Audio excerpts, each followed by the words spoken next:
자, 오늘은 마태복음 강의 두 번째 시간입니다. 우선 첫 절을 좀 볼까요? 첫 절 18절이죠. 예수 그리스도의 나심은 이러하니라. 여기 나심 그러니까 이렇게 출생하다 개념으로 이해를 하기가 쉬운데, 출생하다라는 의미보다는 이런 뜻입니다. 기원 또 시작, 이런 뜻이에요. 여러분, 시작의 책을 뭐라 그러죠? 창세기라 그럽니다. 여기 나심이라는 말이 게네시스로 돼 있어요. 창세기를 뭐라 그럽니까? 게네시스라고 합니다. 또 어떤 분은 발음을 제네시스 하는데, 뭐 그래도 그렇게 틀린 발음은 아닌데, 뭐 자동차 이름 같아가지고 원래 그냥 게네시스로 우리가 읽습니다. 그래서 어떤 학자는 창세기의 구조와 마태복음 1장의 구조를 정비례해서 이해를 돕는 분들이 계세요. 예를 들면 창세기 첫 스토리는 이 천지 창조의 대략을 기술했죠. 우리 지난주 첫 시간 17절까지 마태복음 내용이 뭐였습니까? 14대 그러면서 지난주 4부 제가 했나요? 이게 참 문제예요. 여러분, 그래도 다음 주 올 때는 인터넷 방송이라도 좀 듣고 오시는 게 설교 연속적인 이해에 도움이 될 것 같습니다. 지난주 마태복음 강의를 인터넷에 들어가셔서 꼭 청취하시기 바랍니다. 마태복음을 시작하는데 굉장히 중요한 서론 시간이었어요. 마태복음 첫 스토리는 14대로 끊어서 계보를 설명했죠. 그 14라는 숫자는 수치로 풀어보면 다윗이라는 뜻입니다. 다윗의 숫자예요. 그리고 이제 오늘 두 번째 이야기가 그리스도의 나심이죠. 그리고 창세기 두 번째 이야기가 뭐죠? 아담의 창조죠. 첫 사람 아담의 창조.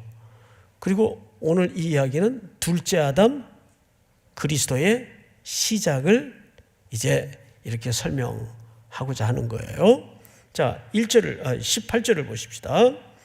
예수 그리스도의 나심은 이러하니라. 그의 어머니 마리아가 요셉과 뭐 했죠? 약혼하고, 이렇게 돼 있어요. 근데 여기서 말하는 약혼의 의미는 우리 동양인들이 이해하는 그런 결혼 전에 간촐한 예식을 갖는 그런 약혼이 아니에요. 그 약혼은 법적인 부부가 되는 건 아니죠. 그런데 유대인들의 이 결혼 전에 갖는 예식은 사실상 법적인 부부가 되는 예식입니다. 그래서 정혼이라고 번역도 했죠. 그러니까 엄밀한 의미에서 유대인은 결혼을 두 번 하는 게 아니라 결혼식을 두 번 합니다. 이 결혼식은 첫 번째 예식을 얘기하는 거예요. 자, 그러면 첫 번째 예식은 신부 집에서 이루어지죠. 제일 중요한 건 서약이 이루어집니다. 준비한 포도주 잔에서 신부와 신랑이 반잔씩 나누어 마시고 남은 포도주병의 포도주를 그 서약서에 떨고 뚫임으로써 죽음의 문제가 아닌 한 이 혼인은 누구든지 깨지 못한다라는 영원성을 강조하는 예식이 이루어져요. 그리고 나서 신부는 그냥 신부 집에 남습니다. 그리고 신랑만 자기 집으로 돌아가요. 돌아갈 때 이런 말 한마디를 남기죠. 1년 후 어느 날 밤 그대가 알지 못하는 시간에 반드시 돌아오겠습니다 라는 살짝은 막연한 약속을 남기고 떠나요. 그러면 신랑은 자기 집에 돌아가서 뭘 하느냐 하면 아버지의 감독 아래 신부를 데려다가 살 거처를 마련해요. 그래서 요한복음 14장에 보면 제자들이 선생님 어디 가세요? 너희가 지금은 내가 하는 것을 알지 못하지만 후에는 알리라. 내가 너희를 위하여 뭘 예비하러 간다? 처소. 이게 유대인들의 결혼을 이해하면 그 말이 무슨 뜻인지도 금방 알아들을 수가 있어요. 그러면 한켠에 집에 남겨진 신부는 무엇을 하느냐? 이제 1년 후 어느 날 밤 알지 못하는 시간에 자기를 반드시 데리러 나타날 신랑을 맞이하기 위해서 신부 수업에 들어가요.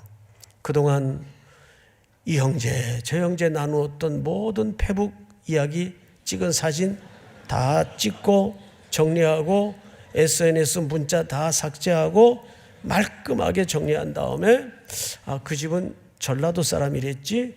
그러면 음식 준비를 좀 단단히 요리를 준비해야 되겠다. 그래서 그걸 연습하고 그렇게 해서 이제 1년간 헤어지게 돼요. 근데 이 사이에 옵션이 있어요. 죽음의 문제가 걸리지 않는 한 만날 수 없어요. 두 번째는 절대 육체적인 관계를 맺을 수가 없어요. 이게 원칙이에요. 자, 그런데 어느 날 그 마리아에게서 점점점 배가 불러온다는 기절초풍할 소식을 듣게 된 거예요. 누가? 요셉이. 근데 성경 기자는 그 이야기를 이렇게 합니다. 자, 보세요. 19절. 그의 남편 요셉은 어떤 사람이라고 했죠? 의로운 사람이라 그를 드러내지 아니하고 가만히 끊고자 했다. 자, 여러분, 여러분들이 생각할 때 우리 한국적 개념으로 저 사람 참 의로워 하면은 어떤 이미지를 갖고 의롭다를 정의합니까? 뭐 선한 일을 했다든지 의인상이라고 또 있죠. 우리 사회 봉사상 중에 또 정직하다든지 의협심이 강하다든지 의롭다고 할 수가 있어요.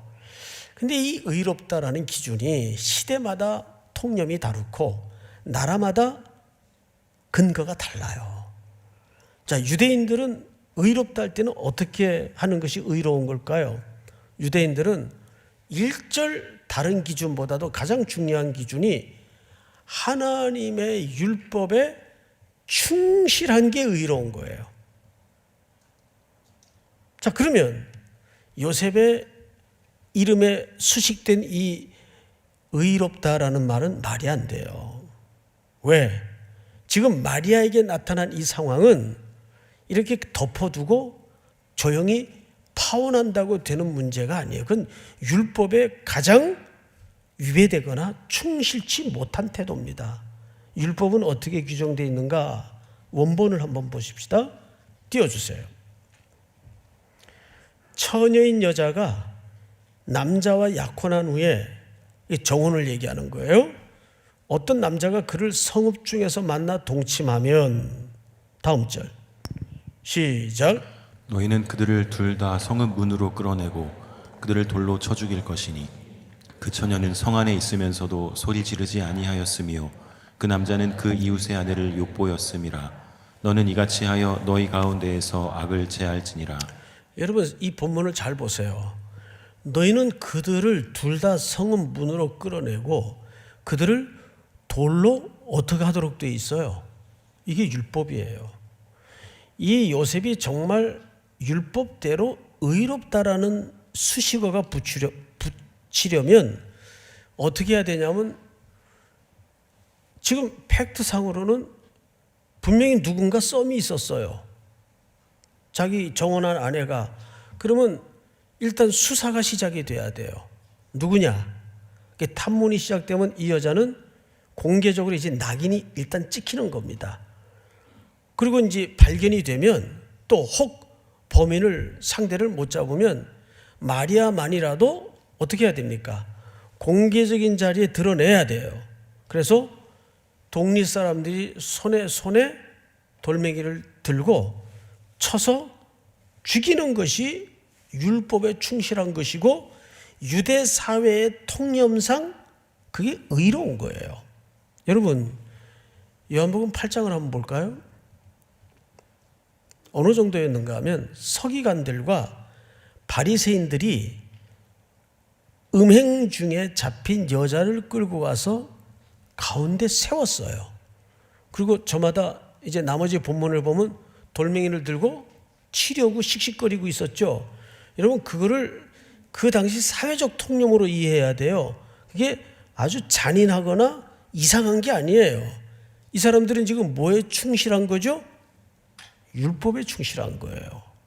그게 유대인들에게는 의로운 거예요. 이해가 됩니까, 여러분? 여기 누가 그랬습니까? 서기관들이 누굽니까? 바리새인들이 누굽니까? 이 사람들은 율법을 가르치고 율법을 기록하고 율법을 보관하고 율법하는 사람들이에요. 그러니까 신명기 22장의 그 율법에 지금 충실하고 있는 거예요. 이 기준대로라면 마태복음 오늘 1장에 등장하고 있는 요셉은 의롭다라는 말이 사실 말이 안 되는 얘기입니다, 지금. 그렇다면 우리는 여기서 한 가지 굉장히 기준 하나를 새롭게 들춰내야 돼요. 그렇다면 마태가 말하고자 하는 의의 기준은 그 율법에 충실해서 가지고 있는 그 당시 사회적 통념과 의의 기준을 뛰어넘는 다른 의를 말하고 싶구나. 이걸 이해해야 돼요. 그러면 과연 그 다른 의가 뭐냐 말이에요. 오늘 그걸 찾아내는 겁니다. 만약에 그게 아니라면 지금 마태가 기록한 이 요셉이 의로운 사람이라 가만히 끊고자 했다? 이거는 앞뒤가 안 맞는 얘기예요. 구성 조건과 그 당시 사회적 통념상. 그러면 도대체 마태는 무슨 의를 말하고 싶었는가 그 말이에요. 마태복음 5장을 띄워주세요. 다 같이 시작. 내가 너희에게 이르노니 너희 의가 서기관과 바리새인보다 더 낫지 못하면 결코 천국에 들어가지 못하리라. 여러분, 정확하게 예수님이 뭐라고 정의하고 있죠? 너희 의가 서기관과 바리새인보다, 그러니까 그들이 갖고 있는 의의 기준보다 더 낫지 못하면 결코 천국에 들어가지 못한다. 그러니까 그들이 갖고 있는 그 당시 사회적 통념이 말하는 의보다 달라야 된다 그 말이에요. 그것을 뛰어넘어야 된다 그 말이에요. 그럼 도대체 점점 모를 얘기를 예수님은 하고 계세요. 그럼 그게 무슨 의인데? 어떤 의인데? 예수님이 이어서 이런 정의를 앞서 하셨어요. 5장 7절을 띄워주세요.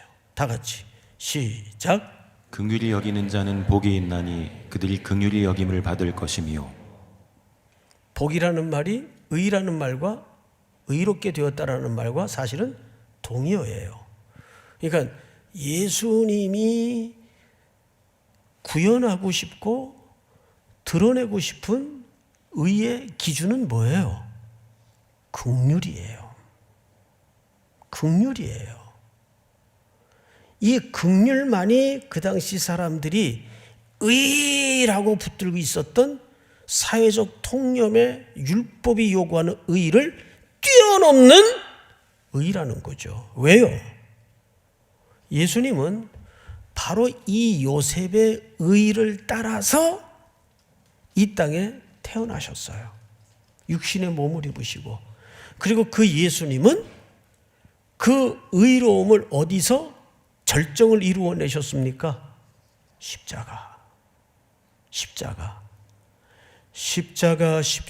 내가 처음 볼 때에 나의 마음에 큰 고통 제하네. 오늘 믿고서 내 눈 밝았네. 할렐루야. 그러니까 그 십자가에 드러났던 예수님의 선혈이 흘렀던 그 보혈의 피로 우리를 덮어주셨던 그리스도의 의가 아니었다면 그 의가 우리에게 올 수도 없었고 우리도 의인 될 수가 없었어요. 믿습니까? 바로 마태가 마태복음 전체를 걸쳐서 드러내고 말하고 싶었던 의의 기초가 이걸 설명하는 거예요. 십자가의 의. 그래서 이 의는 요셉은 의로운 사람이라 성경이 뭐라 그랬어요? 그를 드러내지 아니하고, 드러내면 어떻게 해야 돼요? 유대적인 율법의 기준으로 그를 공개적인 자리에 끌어내서 상대를 찾고 돌로 죽여야 돼요. 그런데 요셉은 그렇게 하질 않고 의로운 사람이라 드러내지 않고 가만히 끊고자 했다는 말은 어떻게 하려고 했다는 얘기예요? 덮어줬다는 얘기예요. 여러분, 구원은 덮어줌에서부터 시작이 됩니다. 믿습니까? 그 구원의 그 단어 자체가 어떤 어근을 갖고 있는가 하면 덮다라는 데서부터 시작이 되는 거예요. 덮어주다. 예수님이 우리를 덮어주셨어요. 십자가에서. 왜? 우리를 헤집고 따지기 시작하면 다 죽어야 돼. 살 수가 없어요. 그래서 덮어주셨어요. 믿습니까? 이것이 십자가에 나타난 긍휼이에요. 의예요. 마태가 요셉을 통해서 드러내고자 했던 의의 출처가 그겁니다. 우리 오늘날 법이라는 이름으로, 원칙이라는 이름으로 얼마나 우리는 말씀을 빙자해서 칼을 뽑아들고 상대를 난도질을 합니까? 비판과 비난을 쏟아냈습니까? 악플을 통해서 인격살인을 하고. 아니요. 우리 그리스도인들은 마태가 말하고 싶었던 그 의의를 드러내야 돼요. 두 번째 성경을 또 보십시다. 20절. 이 일을 생각할 때에 주의 사자가 뭐하여? 앞을 잠깐 보실까요? 여기 현몽하여라는 말은 이 일을 어떡하나, 하나님 이 일을 어떡할까요? 이렇게 고민하다가 잠이 들은 거예요. 현몽이라는 말은 꿈을 꿨다 그 말이에요. 꿈에 나타나셨다 그 말이에요. 잠이 든 거예요. 지금부터 읽는 내용은 꿈속에서 보여준 하나님의 계시입니다. 근데 오늘날에는 꿈을 통해서 계시하시지 않아요. 왜? 계시는 오늘날 완성되었기 때문에, 이때는 성경이 완성되지 않았기 때문에 꿈이라는 방식으로도 계시하실 수 있었어요. 근데 지금은 성경이 완성됐습니까? 안 됐습니까? 계시가 중단된 게 아니라 완성이 됐어요. 자, 이제 그 꿈에 계시된 내용을 들어가 보십시다. 현몽하여 이르되 다윗의 자손 요셉아. 요셉이 누구의 자손이었어요? 다윗의 자손이었어요. 네 아내, 여기 정확히 약혼자인데도 불구하고 이게 법적인 결혼이었기 때문에 그 아내 마리아를 뭘로 호칭하고 있죠? 주의 사자가 아내로 호칭하고 있어요. 아내 마리아 데려오기를 무서워하지 말라. 그에게 잉태된 자는 성령으로 된 것이라. 자, 여기 성령으로 됐다는 잉태에 대한 이야기는 이제 곧 할 테니까 이건 좀 지나갑시다. 21절. 아들을 낳으리니 이름을 예수라 하라. 예수라는 말은 구약의 여호수아라는 뜻이죠. 예수는 여호수아의 다른 이름이에요. 예수라 하라. 이는 그가 자기 백성을 그들의 죄에서 구원할 자이심이라 하니라. 이 모든 일이 된 것은 주께서 선지자로 하신 말씀을 이루려 하심이니 이르시되 하고는 선지자의 글 하나를 주의 사자가 소개를 해요. 자, 그 부분을 23절 시작. 보라, 처녀가 잉태하여 아들을 낳을 것이요 그의 이름은 임마누엘이라 하리라 하셨으니 이를 번역한즉 하나님이 우리와 함께 계시다 함이라. 아멘. 자, 이제부터 좀 이렇게 복잡한 설명이 드려질 텐데 잘 들으셔야 됩니다. 지금 여러분 방금 읽은 이 본문이 이사야의 글을 인용한 거예요. 자, 그리고 나서 24절 요셉이 잠에서 깨어 일어나. 그러니까 바로 여기까지가 꿈의 내용이에요. 꿈에서 주의 사자가 선지자 이사야의 글을 통해서 인용해서 계시를 해준 겁니다. 자, 그런데 24절 요셉이 잠에서 깨어 일어나 주의 사자의 분부대로 행하여 그의 아내를 데려왔으나 아들을 낳기까지 동침하지 아니하였더니 나음의 이름을 예수라 하니라. 자, 지금부터 이 꿈에서 계시된 이사야 선지자의 글 원본을 좀 보도록 하십시다. 이사야서를 한번 띄워주실까요? 제가 한 절 한 절 설명해 가면서 오늘 마태복음과 좀 다리를 놓도록 하겠습니다. 여호와께서 또 아하스에게 말씀하여 이르시되, 여러분 여기 등장한 이름은 아하스인데 왕이에요. 어디 왕이냐 하면 유다 왕이에요. 이때는 이미 북이스라엘과 남유다가 나라 자체가 분리되어 있었어요. 쪼개져 있었어요. 그런데 한날은 북이스라엘 형제 국가가 저 러시아하고 동맹을 맺었어요. 이제 성경에서는 아람이라고 나오는데 여러분 이해가 좀 쉽도록 설명을 드리는 겁니다.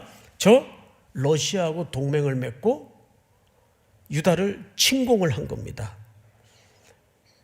이 소식을 아하스가 듣고 성경에 보니까 아하스의 이 마음 상태를 이렇게 묘사했어요. 바람이, 그러니까 삼림이, 수표를 얘기하는 거죠. 삼림이 바람에 흔들리는 것 같다. 그러니까 너무너무 두려워하고 공포에 붙들려 있었던 겁니다.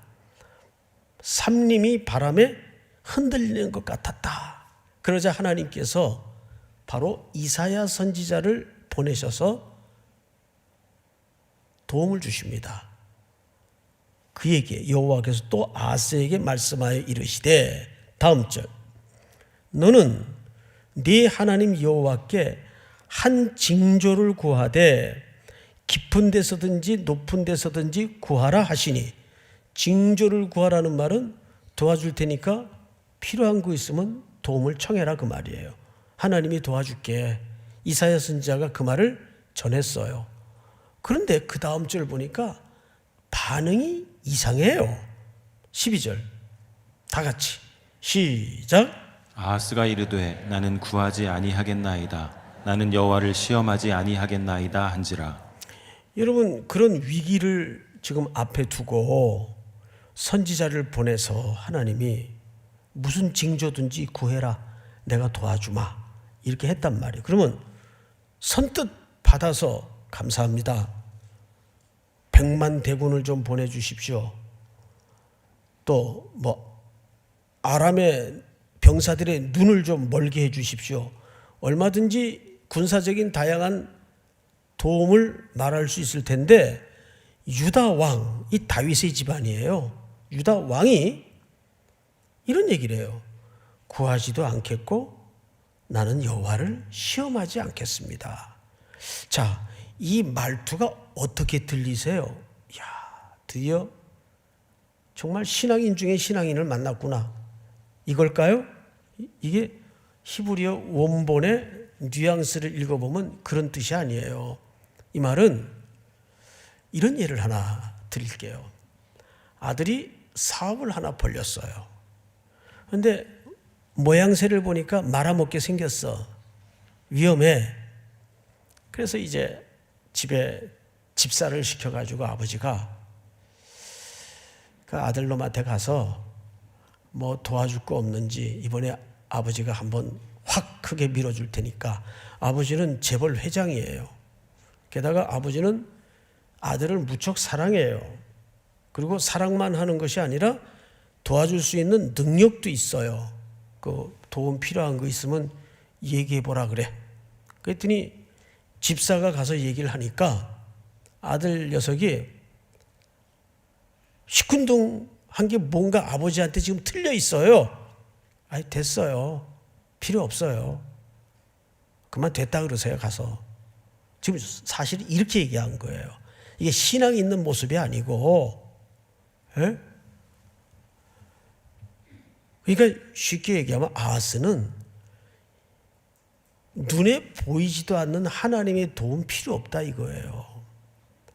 현실적인 도움이 필요하다는 거죠. 현찰이 필요하다는 거죠. 쉽게 얘기하면. 이때 아하스의 마음속에는 성경을 쭉 읽어보면 북이 동맹했던 아람보다 더 막강한 아수르라는 나라와 동맹을 맺어서 의지하고 싶었던 거예요. 왜? 그게 더 현실적으로 확실할 테니까. 그 복심을 가지고 아유 됐다 그러세요. 하나님은 나는 징조도 구하지 않겠고 나는 그분 시험도 안 하겠습니다. 이게 차제 잘못 읽으면 무척 신앙이 있는 태도 같지만 이게 사실은 신앙이 있는 태도가 아니고 아이 하나님 그만 됐어요. 뭐 우리가 이렇게 수많은 위기를 당할 때도 눈 하나 깜짝 안 하시더니 뭐 이제 와서 됐다 그러세요. 이게 단단히 아버지께 삐쳐 있는 거예요. 자, 그러면 여러분 생각해 보세요. 아버지가 도와줄 마음도 있고 도와줄 실력도 있어서 그렇게 얘기를 했는데 됐다 그러면 아버지가 드디어 이 녀석이 철이 들었구나 이럴까요? 속이 상할까요? 에? 속이 상하죠. 그 다음 절 볼까요? 이사야가 이르되 다윗의 집이여 원하건대 들을지어다 너희가 사람을 괴롭히고서 그것을 작은 일로 여겨 또 나의 하나님을 괴롭히려 하느냐. 그래서 하는 얘기예요. 자, 도와주고 싶은데 아들이 도움을 거절해. 그러면 아버지가 괴로워요, 안 괴로워요? 괴롭단 말이에요. 여러분들이 아버지를 괴롭히지 마세요. 아버지는 도움이 일어나고 도움이 필요할 때 구하는 게 아버지를 즐겁게 하는 겁니다. 그래서 그걸 마태복음에서는 뭐라 그러냐면 너희가 남에게 대접을 받고자 하는 대로 남을 대접하라. 그 말은 하나님을 하나님으로 대접해야 된다 그 뜻이에요. 하나님을 하나님으로 대접하는 게 그분을 기쁘게 하는 일이란 말이에요. 그런데 아하스는 싫대요. 됐대요. 그렇게 추상적인 도움보단 하나님은 현실이 되지 못한다는 거죠. 여러분 복음이 현실입니까? 왜 한 사람만 계속 아멘을 해요? 응? 복음이 현실이 되길 바랍니다. 네? 자, 여러분 그러자 하나님께서 오늘 마태복음에 나타난 그 인용문을 예언하십니다. 7장 14절 띄워주세요. 다 같이 시작. 그러므로 주께서 친히 징조를 너희에게 주실 것이라. 보라, 처녀가 잉태하여 아들을 낳을 것이요 그의 이름을 임마누엘이라 하리라. 이게 이제 굉장히 어려운 본문입니다. 어렵지만 또 성령께 의지해서 우리가 좀 들어가 보십시다. 그 맥락 속에서 그러므로 주께서 친히 징조라는 말은 계시를 할 거예요. 이제 보여주실 거예요.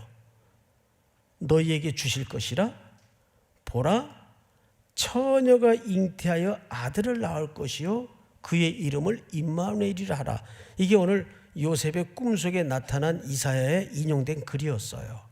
그런데 여기 보니까 누가 잉태한다고 돼 있어요? 처녀가. 근데 이 말이 히브리 말을 보면 알마라고 돼 있어요. 알마. 근데 알마라는 말은 어쩌죠? 이게 처녀라는 말이 아니고 젊은 여자라는 뜻입니다. 처녀라는 말은 베툴라 따로 있어요. 그 단어가 틀림없이 있어요.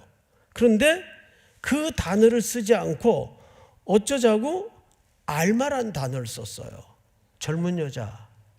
그러면 여러분 상식에서 젊은 여자라는 개념이 큽니까? 알마라는 개념이 처녀라는 개념이 큽니까? 젊은 여자라는 개념이 큰 개념이죠. 젊은 여자 안에 처녀가 있을 수 있는 거죠. 근데 계시는 선명해야 됩니까? 희미하고 두리뭉실해야 됩니까? 선명해야 되죠. 선명해야 되죠. 근데 뭔 계시를 이렇게 펑퍼짐하게 해요? 그러니까 그 당시 사람들이 이 말을 들었을 때는 어떻게 느꼈을까요? 쌀로 밥 짓는 소리 한다 그러는 거예요. 여러분, 쌀로 밥 짓는 소리 한다는 말이 무슨 뜻이에요? 뻔한 얘기. 아니, 그러면 젊은 여자가 애 낳지, 파파 할머니가 애 낳나? 이걸 무슨 징조라고 얘기를 하나? 계시라고 얘기를 하나? 그러면 이런 유의 징조는 숨기겠다는 의미입니까? 자세히 보여주겠다는 의미입니까? 그렇죠. 숨기겠다는 의미예요. 하나님의 말씀을, 도움을 목말라 하지 않는 사람에게는 하나님의 계시는 감추어져요. 이게 중요한 겁니다. 다시 알마라는 단어를 썼어요. 젊은 여자라는 뜻이에요. 베툴라라는 틀림없이 처녀라는 단어가 이 당시에도 있었어요. 그런데도 펑퍼짐한 단어를 썼어요.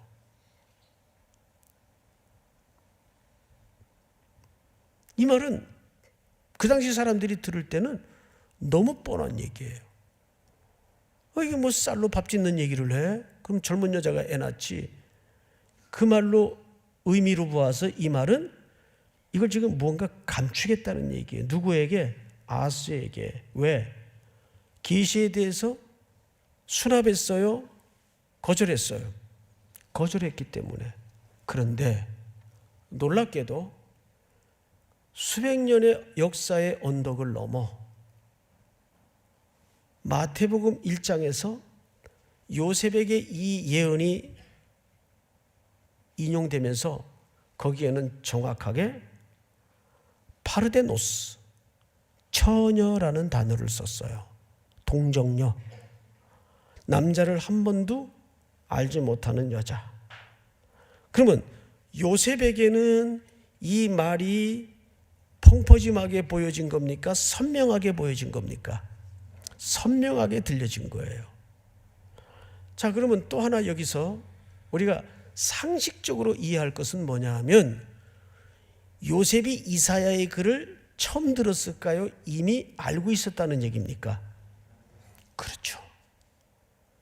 그는 신실한 다윗의 혈통의 가문의 사람으로서 구약의 율법을, 선지자의 글을 이미 듣고 읽고 알고 있었다는 얘기예요. 주의 사자가 이사야의 글을 얘기하는데 놀랍게도 그 이사야 선지자의 예언했던 그 내용이 오늘 자기 가문에게 임했다는 사실을 수납하게 되었어요. 여러분, 평소에 하나님의 말씀에 목말라 있고 준비되지 않았다면 이 율법에 대한, 계시에 대한 수납이 가능했을까요? 불가능했을까요? 불가능했어요. 평소에 준비가 없었다면. 잘 보세요. 본문을 몇 절을 보시냐. 1장 24절. 요셉이 잠에서 깨어 일어나 주의 사자의 분부대로 어떻게 하여? 바로 행하여 그의 누구를? 정확히 아내를 데려왔으나 아들을 낳기까지 동침하지 아니하였더니 나음의 이름을 예수라 하니라. 할렐루야. 여러분, 이게 얼마나 신비하고 놀라운 얘기인가 하면, 하나님의 말씀을 반역하는 자에겐 계시가 감추어져요. 그런데 늘 그 계시의 말씀에 대해서 목말라 있고 사모하고 기다리던 자에게는 그 계시가 열려지는 정도가 아니라 선명해져요. 할렐루야.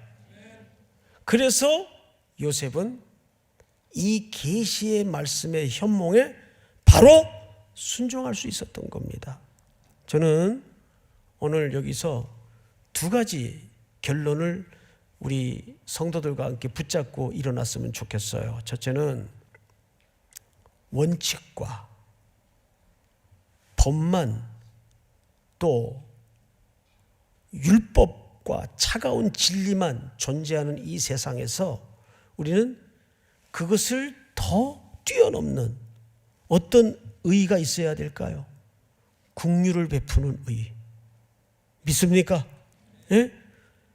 그 십자가에 나타난 의의를 드러내는 그 의의가 삼일교회와 성도들을 통해서 흘러가야 돼요. 믿습니까? 두 번째는 그 의의는 어느 날 갑자기 만들어지는 의의가 아니라 요셉처럼 평소에도 하나님의 말씀에 천착해 있고 그 말씀대로 부둥켜 안고 살아내려는 몸부림이 있을 때 계시는 감추어집니까? 선명해집니까? 선명해지는 거예요. 할렐루야. 흉흉한 소문이 온 세상을 가득, 인터넷 포털 사이트만 열면 가짜의 과장된 뉴스의 악플에 아주 이걸 한번 어떻게 갈아엎어야 될 텐데 방법이 정말 없을까요? 우리 삼일교회 청년들 한번 대답해 보세요. 이거 방법 없을까요? 저는 있다고 믿습니다. 여러분 중에 누가 포털 사이트를 새로 만드세요. 진짜예요. 새로 만들면은 놀라운 호응을 얻을 거예요. 왜? 이젠 사람들이 지쳐 있어요. 이 가짜 뉴스에, 과장된 뉴스에, 자극적인 뉴스에 다 이젠 지쳐 있어요. 이럴 때 누군가 하나님 말씀에 순종하는 마음으로 선한 사이트를 만들어내세요. 어차피 그것이 세상을 사는 하나의 방법이라면 우리는 그 방법을 선하게 활용할 줄도 알아야 돼요. 지혜롭게. 그래서 이 악플과 가짜 뉴스와 과장과 과잉의 욕망을 부추기는 이 자극적인 포털 사이트를, 그리고 이제는 이게 나쁜 권력이 돼 있잖아요. 에? 돈의 논리에 또 놀아나고 말이죠. 그런 것들을 갈아엎어야 돼요. 불가능할 것 같아요? 아닙니다. 하나님의 역사는 순전한 것, 이런 요셉처럼 마리아 같은 순전한 작은, 누구도 기대하지 않았던 이런 곳에서 시작이 되는 거예요. 말씀을 들을 때마다 그런 계시를 받으시고 그런 꿈을 붙드는 여러분들이 될 수 있기를 주님의 이름으로 축복합니다. 우리 다 일어나십시다. 88장. 내 진정 사모하는 친구가 되시는 구주 예수님은 아름다워라.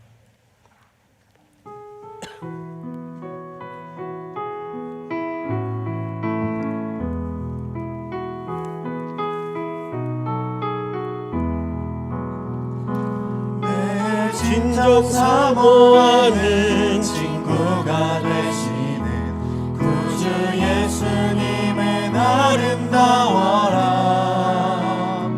산 밑에 백합화요 빛나는 새벽별 주님 영원할 길 아주 없도다. 내 마음이 아플 적에 내 마음이 아플 적에 그 위로 되시며 나 외로울 때 좋은 친구라. 주는 저 산 밑에 백합 빛나는 새벽별 이 땅 위에 비길 것이 없도다. 내 맘의 모든 염려 이 세상 몰았고 주님 항상 같이 하여 주시고 시험을 당할 때에 악마 나에게 그를 즉시 물리치사 나를 지키네. 온 세상 날 버려도 주 예수 안 버려 끝까지 나를 돌아보시니. 주는 저 산 밑에 백합 빛나는 새벽별 이 땅 위에 비길 것이 없도다. 내 맘을 다하여서 내 맘을 다하여서 주님을 따르며 길이 나를 사랑하리니. 물불이 두렵잖고 장검도 겁없네. 주는 높은 산성 내 방패시라. 내 영혼 먹이시는 그대 누리고 나 친히 주를 뵙기 원하네. 주는 저 산 밑에 백합 주는 저 산 밑에 백합 빛나는 새벽별 이 땅 위에 비길 3절 다시 합니다. 내 마음을 다하여서 주님을 따르면 길이 나를 사랑하리니. 물불이 두렵잖고 장검도 겁없네. 주는 높은 산성 내 방패시라. 내 영혼 먹이시는 그의 누리고 나 친히 주를 뵙기 원하네. 주는 저 산 밑에 백합 빛나는 새벽별 이 땅 위에 비길 것이 없도다.